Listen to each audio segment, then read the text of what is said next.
उपस्थित हूँ आप सबके सामने। आज इनकी कुंडली लेकर के आया हूँ। इनका नाम है, क्या नाम है? शुभांकर।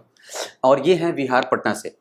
सच्ची बात बोलूँ तो बिहार वालों की कुंडलियाँ देखने से मुझे बड़ा डर लगता है। इसलिए डर लगता है क्योंकि इनके सवाल जो होते हैं वो कई बार इन्होंने पूछा कि जो सवाल इन्होंने भेजे हैं इनको वही उत्तर चाहिए। मतलब जैसा होता है ना कि आप अगर देखें तो गांव के जो क्रिकेट खेलने वाले बच्चे होते हैं वो दौड़ के आएंगे पूरी दूर से, पर जब गेंद फेंकने की बारी आएगी तो वो फेंकेंगे ऐसे ही, थ्रो ही फेंकेंगे, घूम के नहीं, उनकी हाथ सीधी नहीं जाती। तो ये है, मतलब इन लोगों को ठीक वही सवाल का वही उत्तर चाहिए होता है। आप कुंडली को उनको समझने की आवश्यकता नहीं होती, कई बार वो कुंडली समझना नहीं चाहते और कई बार जब उनके मन के मुताबिक उत्तर नहीं मिलते तो कई बार वो नाराज भी हो जाते हैं कि पंडित जी मेरे मन के मुताबिक नहीं बोले। और पंडित जी मन के मुताबिक कहाँ से बोलेंगे भाई जी? क्योंकि आपकी कुंडली में जो बात की कहने को होगी वही तो बोलेंगे पंडित जी, ऐसे आपको खुश करने की बात तो है नहीं। इस वजह से परश्रमण कुंडली को समझने का प्रयास करिएगा। आपका जन्म 1993 में हुआ है और 2049 संवत चैत्र माह में जन्मे हैं आप। ऊर्जा भारी पड़ी है, इसका सही इस्तेमाल करना चाहिए। कुंडली दिखाने का मतलब होता है अपनी कमजोरियों को ओवरलुक ना करना, उसको इनकाउंटर करना। मतलब उसको समझिए, मनन करिए, चिंतन करिए। कुंडली दिखाने का मतलब ये होता है कि अपने आप को समझने की आवश्यकता। उत्तरायण में जन्मे हैं, आपके पास बल अच्छा है, जैसे पिता का बल, पैतृक संपत्ति का बल, आत्मबल, आपके पास इम्यून आपका अच्छा है, आपके संबंध सबसे अच्छे होंगे, आप उदार मना है और ऑप्टिमिस्टिक है। आप कभी भी निराशावादी जो है वो गर्त में नहीं जाने वाले हैं, ये अच्छी बात है। वसंत ऋतु में जन्मे होने से आप प्रेम की भाषा समझते हैं, आपकी पहुंच और पकड़ प्रेम पे ज्यादा अच्छी है। आप वस्तुतः प्रेम के भोगी हैं या प्रेम करने वाले। शुक्ल पक्ष के पूर्णिमा के चंद्रमा शुभग्रह होते हैं, इस वजह से सरकारी क्षेत्र में अगर लाभ प्राप्त हो तो बिल्कुल उठा लीजिए। या पिता के साथ जुड़ करके अगर कोई काम करना हो, या पिता या आपके वंशज जो काम करते आए हैं अगर वो आप करना चाहते हो बिल्कुल चलेगा। मंगलवार के जन्मे हैं, बहुत ज्यादा उग्र मत होइएगा और क्विक रिप्लाई मत करिएगा, किसी को भी तुरंत उत्तर मत दीजिएगा। स्टडी जैसा होता है ना, स्टडी स्टडी स्टडी स्टडी करने के बाद ही उत्तर देना है। प्रत्येक काम में थोड़ा रुकना होगा, जल्दबाजी में नहीं। कोई भी काम हो थोड़ा रुकिए, विचार करिए, फिर जाकर के उस पर आगे बढ़िए, क्योंकि आप जल्दबाजी कर सकते हैं। शुक्ल पक्ष में जन्मे हैं, संतान उत्पत्ति में बाधाएं न हो।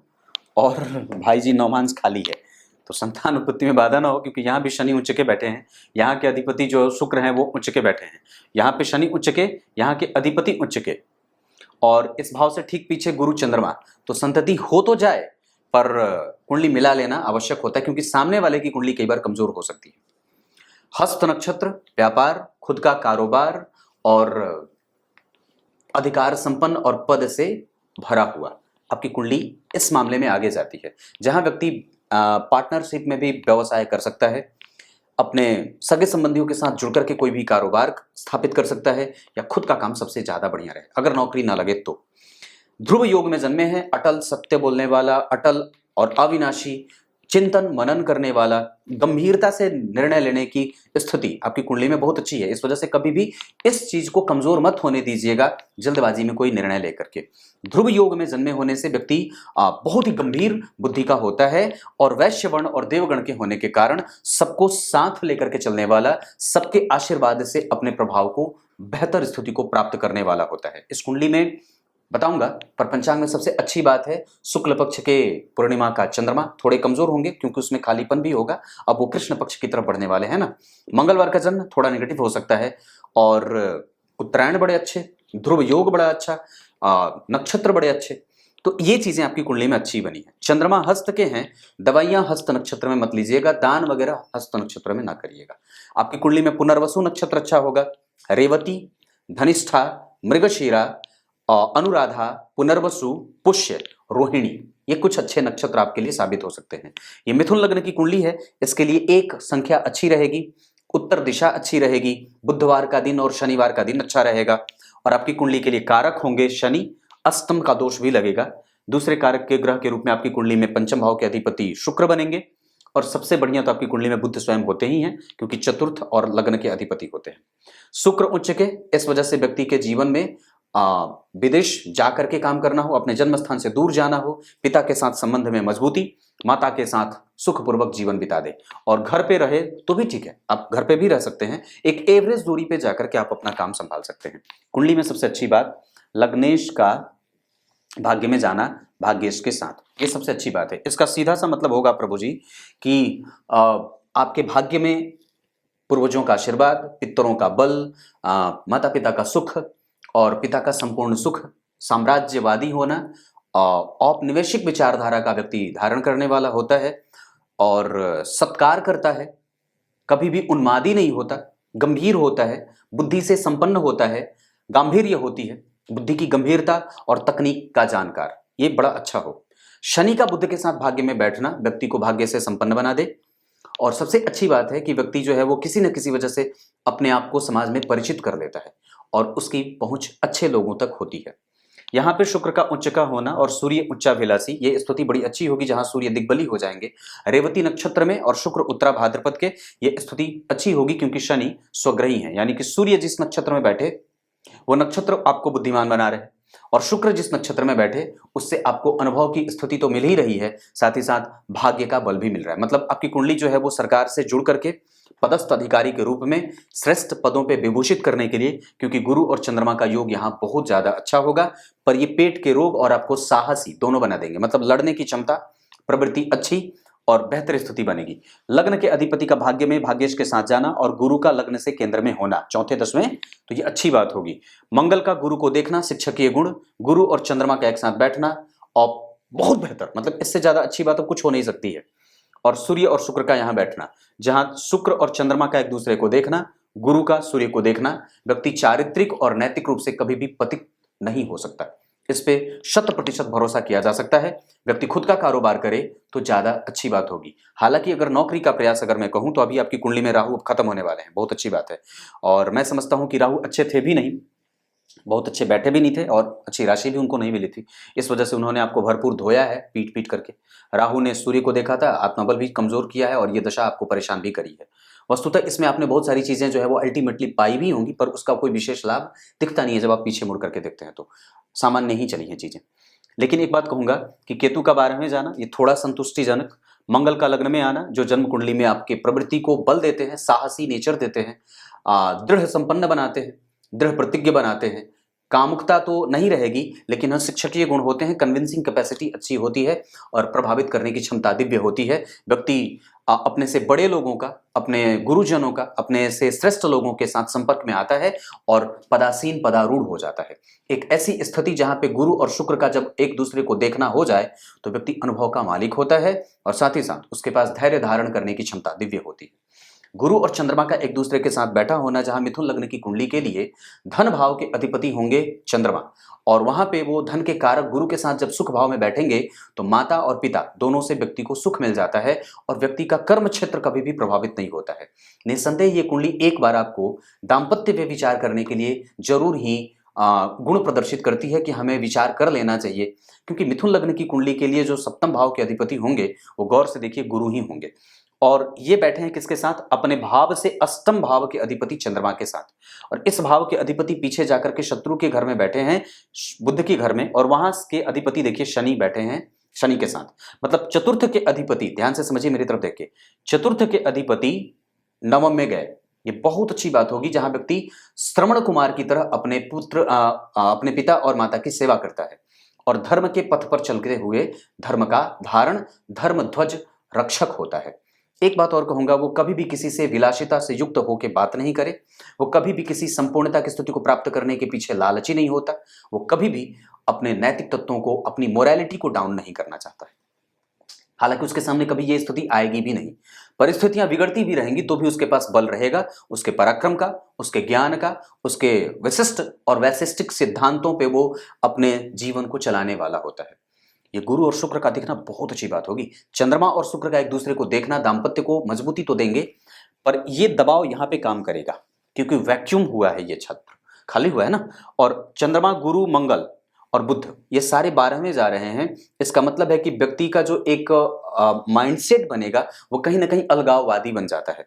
जहां पे आप कई बार बहुत ज्यादा किसी के निकट जाने से ज्यादा भटकते हैं कि चलो ठीक है इसको खत्म करो, जल्दी से किनारे हो जाते हैं।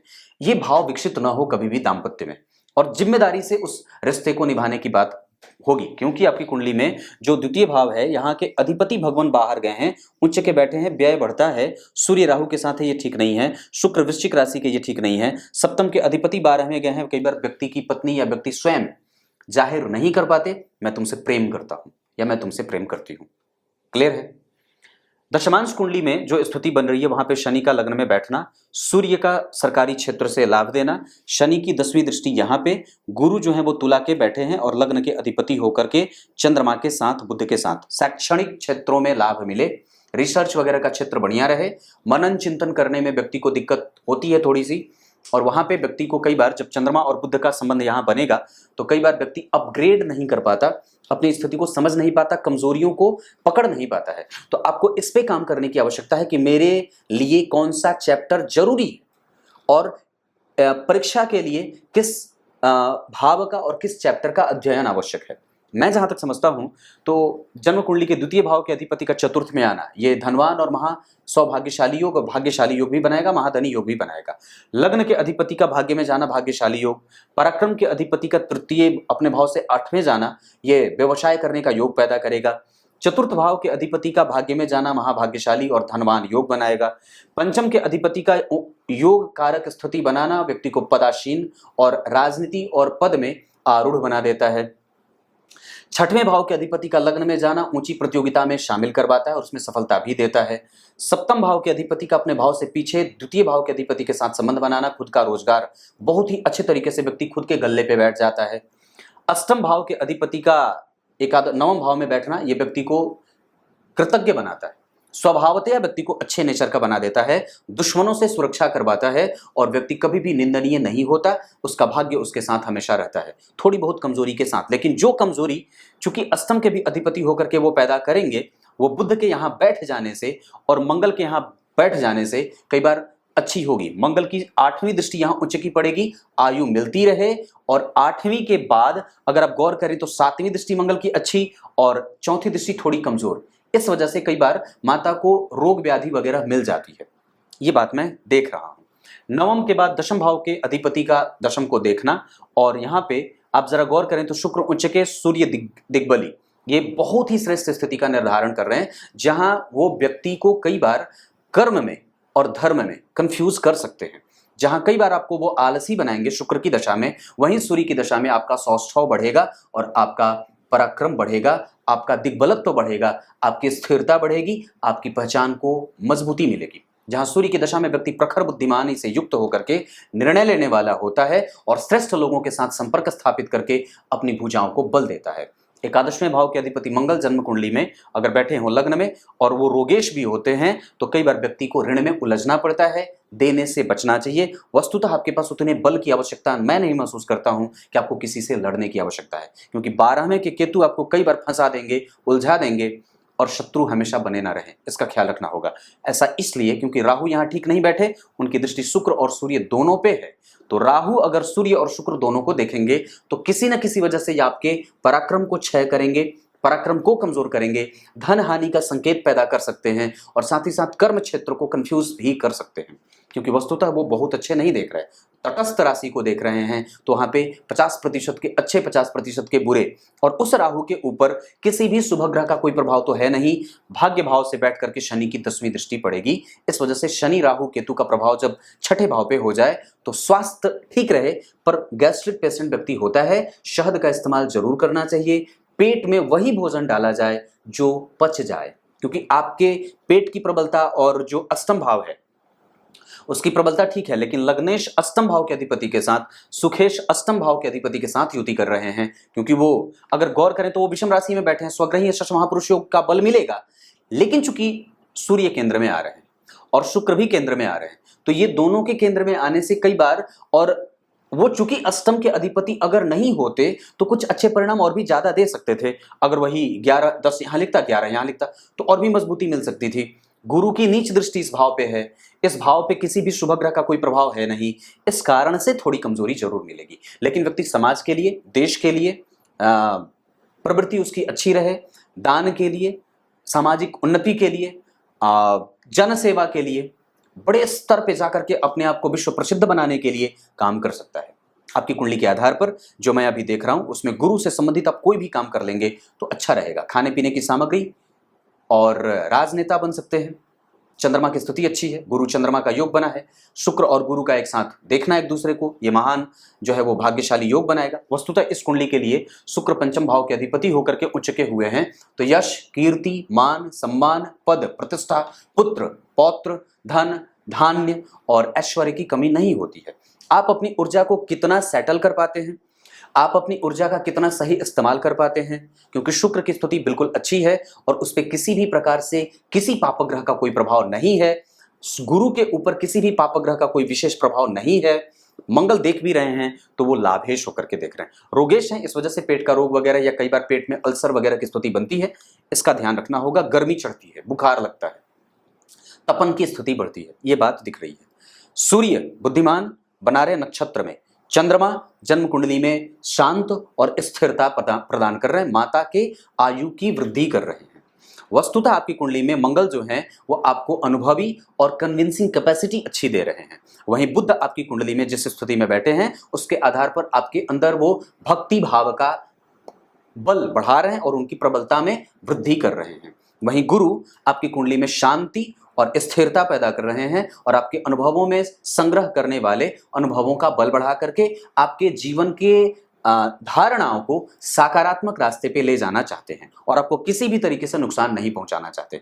वहीं शुक्र आपकी कुंडली में वक्री हैं, थोड़े बहुत शिफ्ट होंगे, इस वजह से अनुभव बढ़े, व्यक्ति के पास कई बार घमंड भी हो जाता है, ये चीज नहीं होनी चाहिए। पद के साथ साथ पद की गरिमा का ख्याल होना चाहिए। और कभी भी, चूंकि कई बार होता है हमारे यहाँ बिहार में कि विधायक जी जो होते हैं वो विधायक जी से ज़्यादा उनका भतीजा कूदता है और विधायक जी से ज़्यादा जो है वो उनके बेटे जो है वो आगे बढ़ते हैं। मतलब मेरे कहने का मतलब है कि पिताजी अगर मुखिया हो जाते हैं तो बेटे को गलती करने की छूट मिल जाती है, और पिताजी अगर मुखिया बन जाते हैं, वार्ड बन जाते हैं, तो कई बार ये बड़ी शूद्रता वाली बात हो जाती है। मतलब बड़ी, इसे एक अच्छी बात नहीं कह सकते। तो इस तरीके की हरकतें नहीं करिएगा। हालांकि आप गंभीर हैं, मैं ये बात कह सकता हूँ।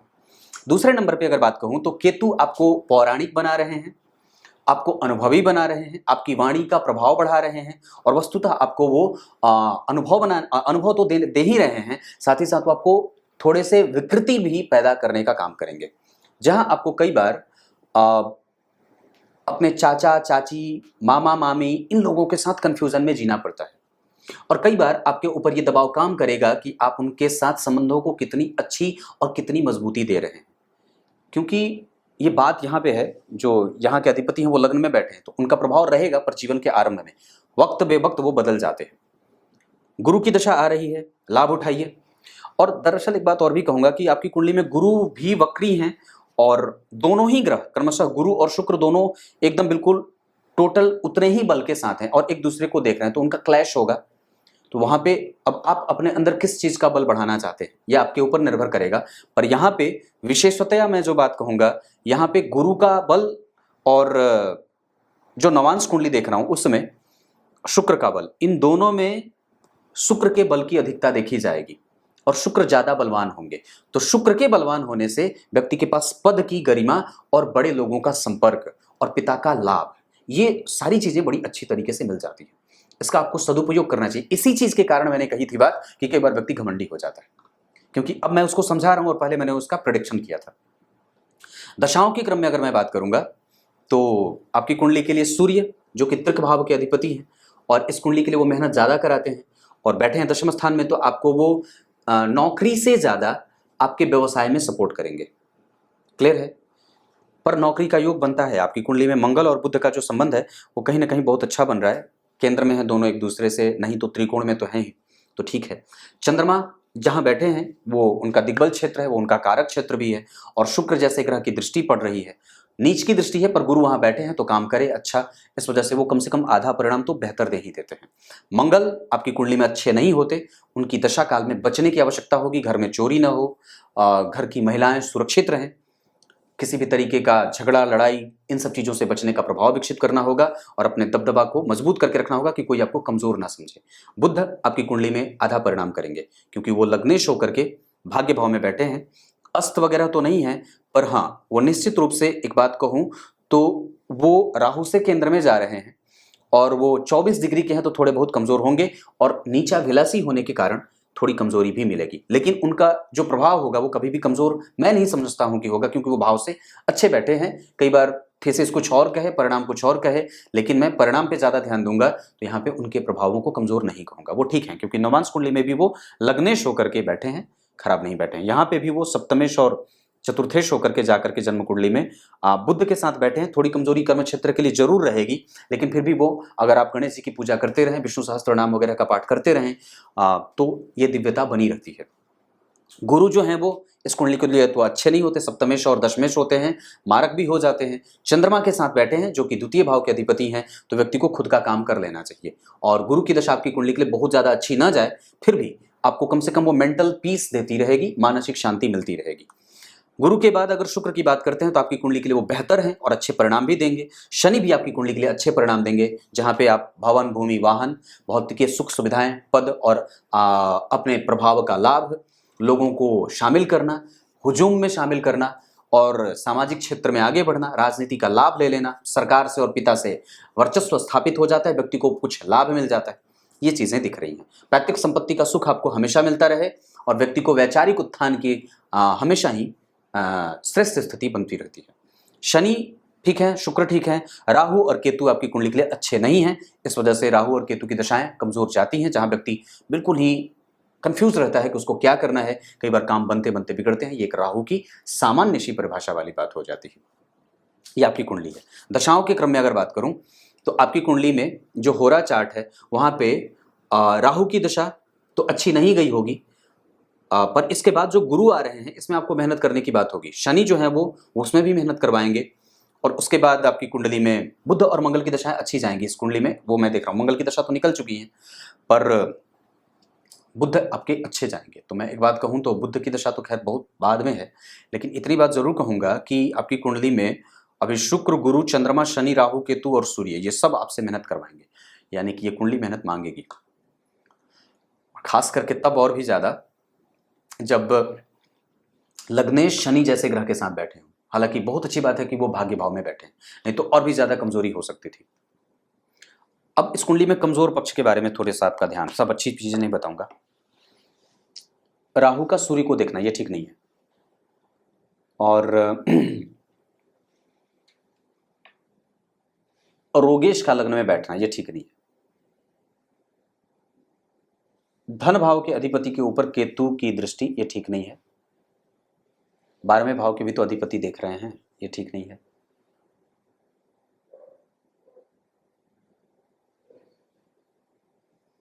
सप्तम भाव के अधिपति का द्वितीय भाव के अधिपति के साथ यहां बैठना कई बार कमजोरी भी बनेगी। जैसे रोजगार में ये ज्यादा बल देने लगेंगे। जैसे अब गुरु की दशा आएगी तो कई बार व्यक्ति को होते होते रह जाए, या व्यक्ति को ये काम में रुकावट डालने का काम करेंगे। हालांकि आप जब अपना काम करेंगे तब इनका बल आपको मिलता दिखेगा, लेकिन नौकरी वगैरह के प्रयास में ये विफलता देने लगते हैं।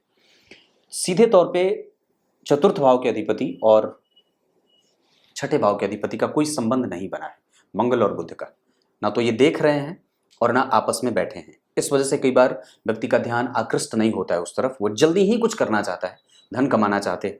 और वस्तुतः मंगल और शुक्र एक दूसरे से केंद्र में है। शुक्र की स्थिति यहाँ पे नीच की जा रही है, केतु की स्थिति यहाँ पे ठीक सामान्यतया है।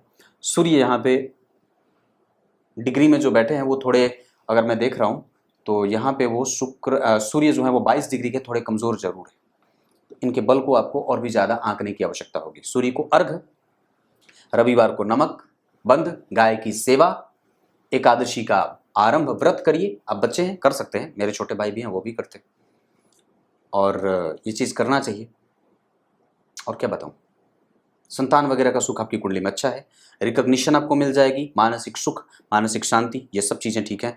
गुरु चंद्रमा अवस्थागत बहुत अच्छे बैठे हैं, शुक्र भी अवस्थागत अच्छे बैठे हैं, बुध और सूर्य अवस्थागत कमजोर हो रहे हैं, मंगल अवस्थागत कमजोर हो रहा है। इसका मतलब है कि आप अगर गौर से देखेंगे तो आपकी कुंडली में जो स्थिति मैं देख रहा हूं उसके आधार पर प्रभु ये बात समझने वाली है कि मंगल, सूर्य, बुध, इनकी दशाओं में आपको विशेष सजग रहने की आवश्यकता होगी। बाकी के ग्रहों में आप थोड़े से लीपापोती भी कर सकते हैं, वैसे किया नहीं जाना चाहिए, लेकिन ये बात बनती है। अगर कभी भी कुछ करना हो बड़े लेवल पे, तो शनि की दशा को इंतजार में रख लीजिएगा, बुध की दशा को इंतजार में रख लीजिएगा।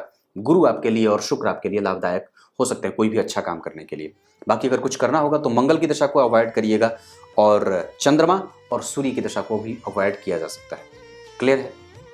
कुछ इसी तरीके से आज के कार्यक्रम का समापन करते हैं। तब तक के लिए इजाजत दीजिए। कल एक बार फिर से उपस्थित होंगे आप सबके सामने। चीजें समझ में आई या नहीं, आप फिर से बताओ, समझ में आ गई होंगी? ठीक है, बहुत बहुत नमस्कार।